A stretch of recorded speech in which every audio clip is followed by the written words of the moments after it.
So you've built your wonderful base, and to defend it from the horrors of the world, you've built this. Defensive walls are weird. How do you get a wall that offers good defense without being a mass of rock and metal? Fear not, today I'll be showing you 3 designs for defensive walls that should be perfect for your PvE or roleplay server. So without further ado, let's get started. You can see the base plate for design 1 now, and it's composed of ceilings and pillars covered by walls. The requirements will also be in the top left for every design, though you can swap the materials out if you wish. This design is more tailored towards medieval style, though the raw concept itself could probably work for a wide plethora of materials. This specific design uses a few different architectural tricks, namely vaulted doorways at the foot of the buttresses and a retaining detail line of crenellated walls on the baseplate tile. This is all for the purpose of prettying up the wall to make things look a bit more attractive. The buttresses are used to give visual strength and support the walls, alongside a bit of extra matter for enemies to break down, and a ceiling will overhang the wall by a single tile and sit supported by the buttresses, which contains an extended balcony area.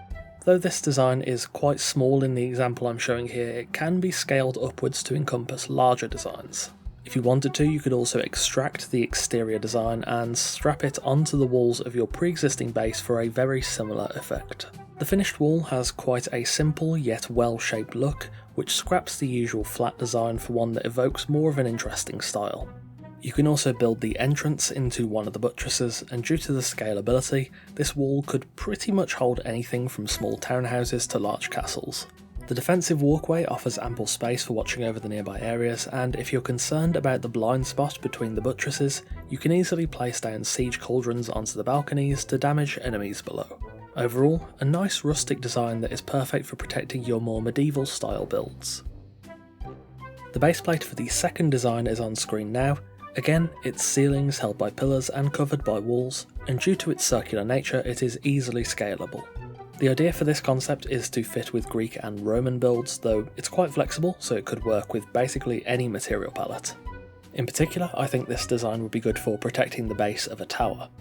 Alongside being an exterior defensive structure, this design also serves as a way to introduce extra space into the build due to a hollow section within the walls. If you're after the utmost defense, this can act as a buffer chamber to attackers, but it also offers more space for workstations and common resource storage. The main structure of the wall is a larger circle that recedes inwards on the second tile to a second circle, atop which is a balcony that offers a good viewpoint across the nearby area.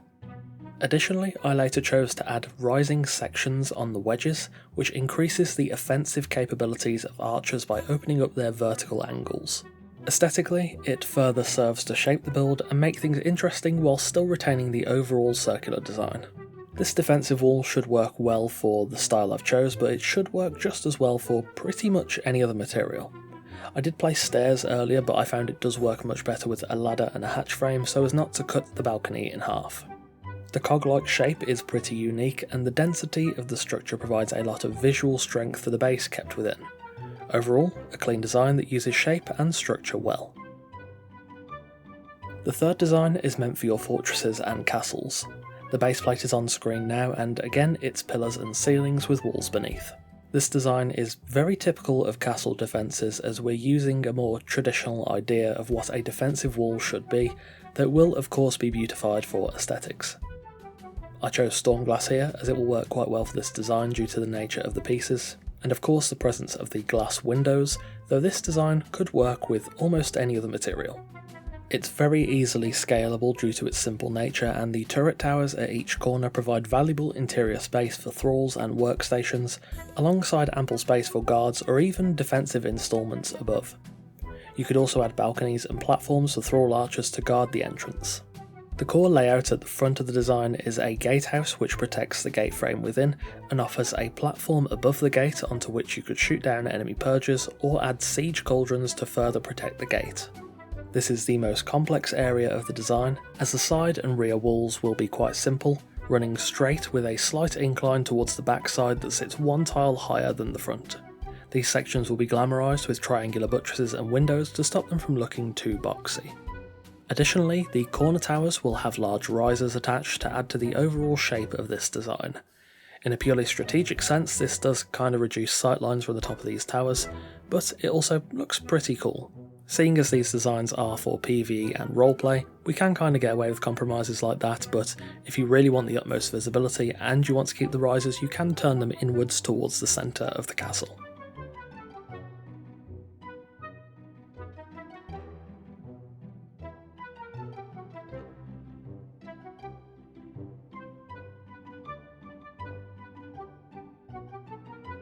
With the finished design, things end up very nice indeed.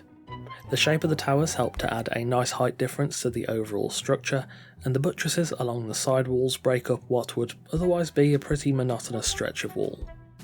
As mentioned earlier, this design is easy to scale upwards to hold almost anything within the safe grasp of the walls, and the addition of lighting and the golden tones from the windows help to break up the otherwise oppressive tones of the Stormglass pieces.